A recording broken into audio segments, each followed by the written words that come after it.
Saudara Menteri Sekretaris Negara Prasetyo Hadi mengungkap alasan pemerintah tak menetapkan status bencana nasional di Aceh, Sumatera Barat, dan Sumatera Utara. Prasetyo juga mengatakan pemerintah masih sanggup menangani bencana sehingga belum membuka peluang masuknya bantuan internasional.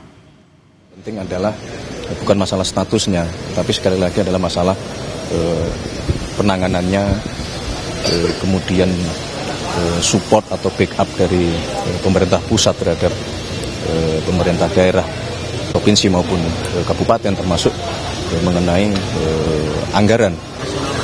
Untuk sementara ini belum ya, meskipun kami juga mewakili pemerintah Republik Indonesia menyampaikan terima kasih karena banyak sekali atensi dari negara-negara sahabat. Demikian kita merasa bahwa pemerintah dalam hal ini kita semua masih sanggup untuk mengatasi seluruh permasalahan yang kita hadapi. Saudara, hingga saat ini pemerintah belum membuka pintu bagi bantuan asing dalam penanganan bencana di Sumatera. Keputusan ini diambil karena pemerintah masih mampu dalam segi sumber daya. Tapi pertanyaannya, apakah sistem penanggulangan bencana kita sudah cukup kuat menghadapi bencana sebesar ini? Kita akan membahasnya dengan Timothy Ivan Triono, staf khusus kantor staf presiden. Mas Timothy, selamat malam. Selamat malam. Ada juga Sudirman Said, pengurus pusat PMI. Pak Said, selamat malam. Masih di mute Pak Said. Dan hadir juga Sania Leonardo, influencer. Selamat malam Pak Said. Dan hadir juga Sania Leonardo yang merupakan influencer. Kemarin beberapa hari belakangan juga turun menjadi sukarelawan yang memberikan bantuan langsung kepada korban terdampak banjir di Sumatera Utara. Mbak Sania, selamat malam. Selamat malam. Iya, saya mau tanya dulu ke Mas Timothy. Sebenarnya pertimbangan dari pemerintah apa sih Mas Timothy tidak menetapkan status bencana? Oke. Tapi yang pertanyaannya, kenapa kemudian menolak bantuan asing? Ini karena alasan gengsi atau ada faktor lain ya? Ya, pertama-tama kami mengucapkan belasungkawa ya, duka cita yang sedalam-dalamnya kepada seluruh korban bencana di 3 provinsi gitu. Ini merupakan duka kita semua, duka saudara sebangsa dan setanah air. Kami juga mewakili pemerintah memohon maaf apabila dalam penanganan bencana ini masih kurang optimal. Nah, berkaitan dengan tidak menerima bantuan asing itu bukan seperti itu ya.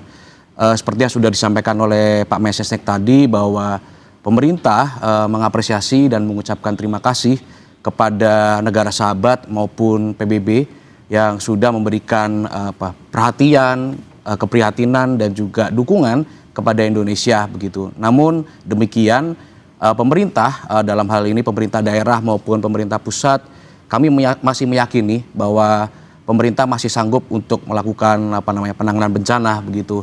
Jadi semuanya masih bisa diatasi dan arahan Pak Presiden adalah semua kementerian lembaga, semua sumber daya kita kerahkan untuk penanganan bencana begitu. Jadi rasanya kami menilai belum perlu untuk menerima bantuan dari negara asing gitu. Kenapa Mas Timothy dirasa belum perlu? Kalau kita lihat kan memang penanganan sudah semaksimal mungkin dikerjakan, tetapi masih banyak daerah yang terisolir yang belum mendapatkan bantuan.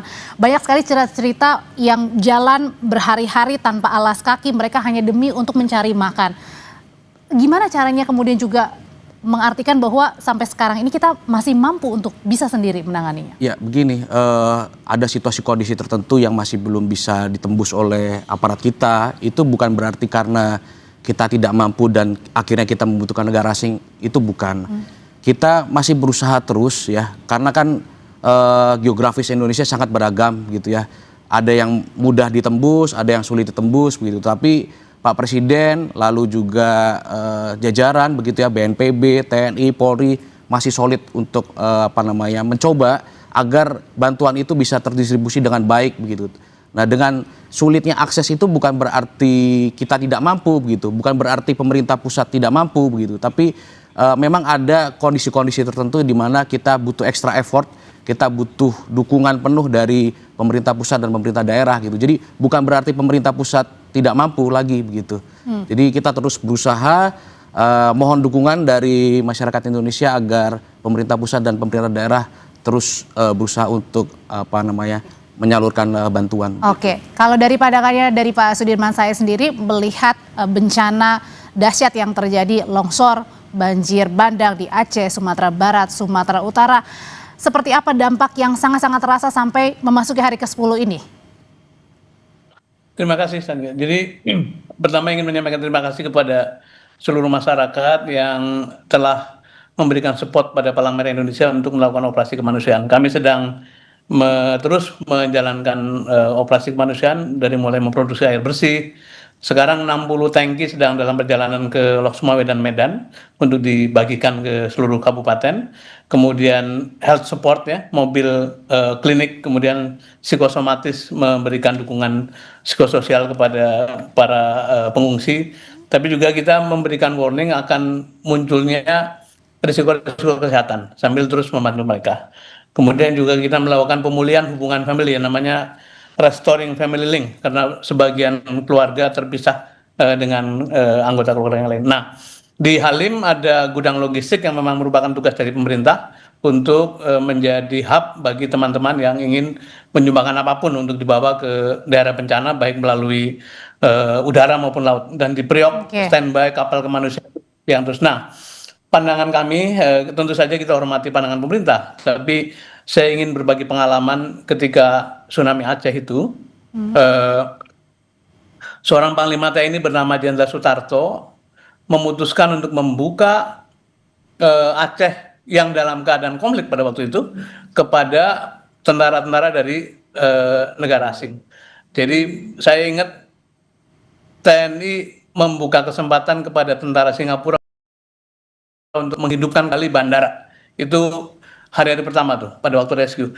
Tapi juga beliau meminta kapal induk Amerika yang sedang berlayar menuju kepada pangkalannya diminta belok untuk membuka rumah sakit darurat di dekat Banda Aceh. Jadi waktu itu dikritik oleh DPR, Pak Tarto dikatakan tidak nasionalis. Mengapa dalam keadaan tidak kondusif secara keamanan, tapi kok membuka peluang bagi tentara asing? Beliau mengatakan, saya lebih baik disebut tidak nasionalis daripada membiarkan rakyat yang masih hidup akhirnya menjadi korban dan membiarkan orang-orang tidak tertolong.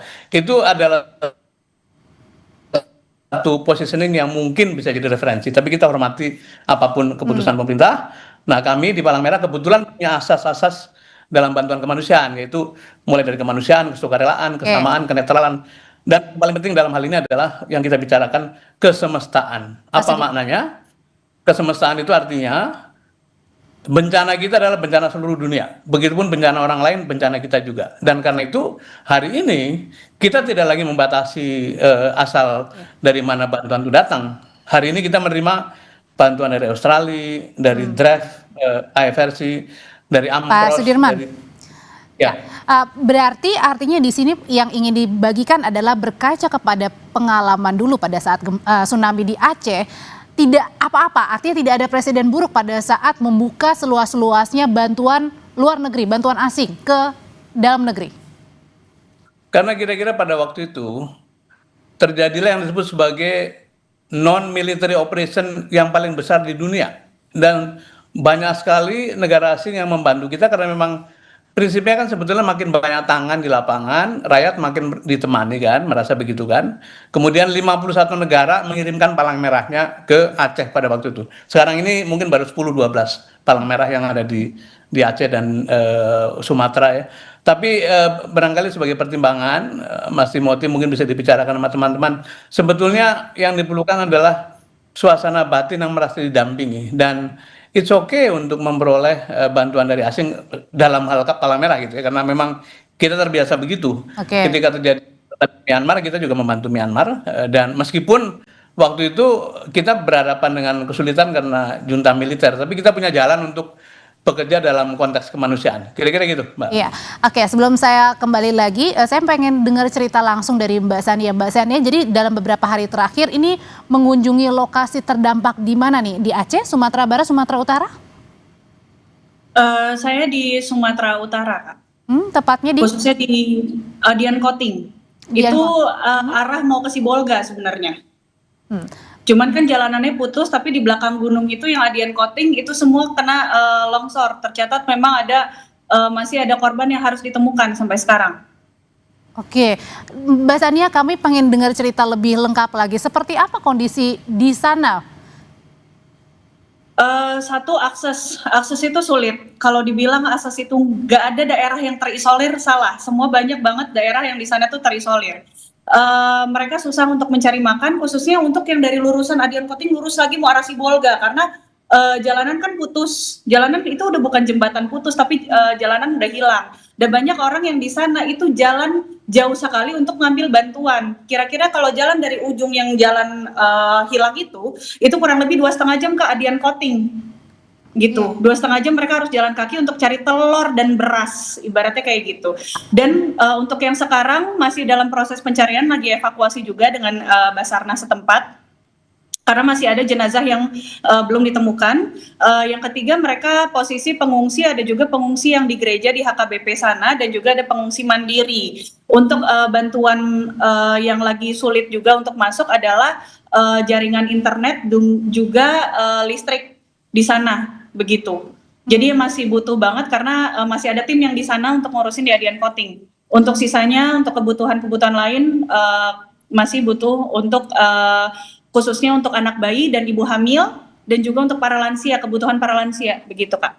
Jadi di sana ini memang benar-benar aksesnya terputus sekali gitu ya Mbak Sania ya. Bahkan kalau tadi dibilang kalau menuju ke jalan untuk meminta bantuan 2,5 jam untuk pergi saja, berarti pulang balik 5 jam. Iya, kurang lebih kayak gitu, mereka harus jalan kaki. Aksesnya benar-benar terputus? Aksesnya putus Kak, jalannya benar-benar putus. Jadi kalau misalkan minta bantuan, minta makan segala macam ya 2,5 jam harus jalan, itu dari ujungnya. Jadi ini Adian Koting, ini masih lurus lagi lewat Parsingkaman. Nah habis itu lurus lagi nggak jauh, itu adalah jalanan putus yang menuju Sibolga. Begitu kondisinya. Dan untuk menuju ke sana, untuk mendapatkan makanan, hanya satu-satunya dengan jalan kaki? Iya, itu yang video sekarang yang lagi diputar, mah itu kondisinya itu di situ kita masih ketemu orang yang harus ngambil telur, kayak gitu kondisi harus jalannya.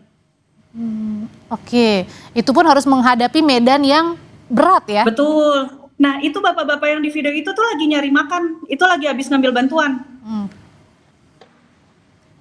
Jadi kalau tadi mencari makan untuk berapa hari Kak Sania untuk bisa mendapatkan, kan karena harus mengambil dengan tangan, artinya kan tidak bisa ya sebanyak mungkin, tapi kan artinya ada berat yang mereka harus jinjingkan dengan apalagi menempuh perjalanan bolak-balik 5 jam. Iya, palingan mereka bisa keker atau mungkin mereka lebih ke, aduh aku kadang suka nggak sampai hati, mereka tuh berpikir gimana caranya makanan itu bisa irit-irit sampai mereka makan selanjutnya. Nah, kayak gitu. Biasanya kayak gitu.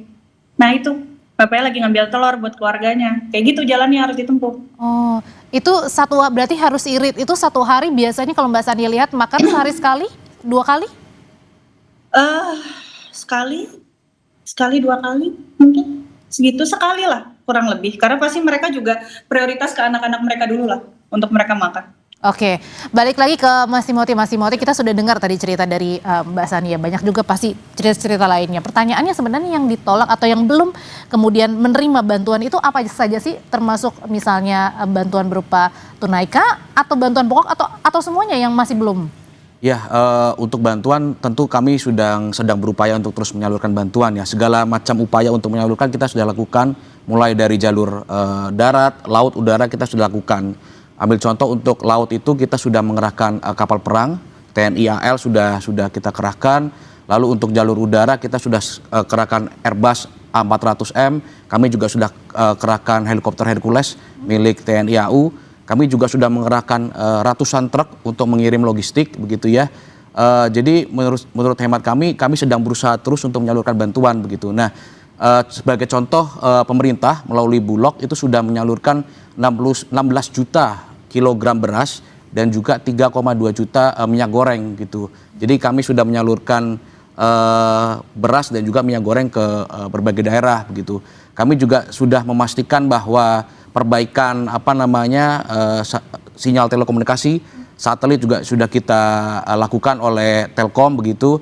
Lalu PLN juga terus bergerak untuk memperbaiki tower-tower listrik, begitu ya. Kami juga sudah mengirimkan Starlink satelit untuk internet, begitu, agar masyarakat yang terdampak banjir bisa mengakses internet, begitu. Jadi pemerintah sudah sudah dan akan terus berupaya agar bantuan itu bisa disalurkan dengan baik begitu. Tapi pertanyaannya tadi soal akses juga, kenapa kemudian tidak mengevaluasi lagi untuk menerima bantuan dari luar saja untuk secepat mungkin kemudian bantuan-bantuan ini dapat nyampe ke masyarakat, tidak perlu berjalan lebih lama lagi? Ya, untuk mengakses daerah-daerah yang terisolir itu memang masih cukup banyak gitu ya. Dan pemerintah terus melakukan evaluasi terkait penyaluran bantuan. Sebagai contoh begini, beberapa waktu yang lalu sempat viral pengiriman beras ke sebuah daerah dan akhirnya beras itu jatuh dan tidak bisa digunakan oleh masyarakat begitu. Nah, akhirnya pemerintah melakukan evaluasi sistem pengiriman. Kita menggunakan box-box yang akhirnya kita berikan baling-baling begitu, sehingga ketika box-box ini diterjunkan ke bawah itu tidak langsung jatuh dan barang bantuan tidak rusak begitu. Nah, itu merupakan salah satu mekanisme evaluasi kita terhadap pengiriman bantuan begitu. Dan TNI, baik TNI Angkatan Darat, Laut, Udara juga masih terus mencoba membuka jalan ya, membuka lahan begitu ya, agar bantuan bisa disalurkan begitu. Dan Presiden terus memantau proses penanganan bencana ini agar berjalan optimal dan maksimal. Oke, memang bantuan masih sampai dengan sekarang ini terus disalurkan, Bapak dan juga Ibu. Tetapi pertanyaannya, apakah dengan tadi akses yang masih terputus di mana-mana, ini juga tentunya mengganggu untuk penyaluran bantuan. Ini kemudian membuat pemerintah harus memikirkan kembali bantuan-bantuan dari asing ini untuk bisa terserap ke dalam negeri supaya bisa lebih cepat lagi bantuannya tersalurkan. Usai jeda, tetap bersama kami di Sapa Indonesia Malam.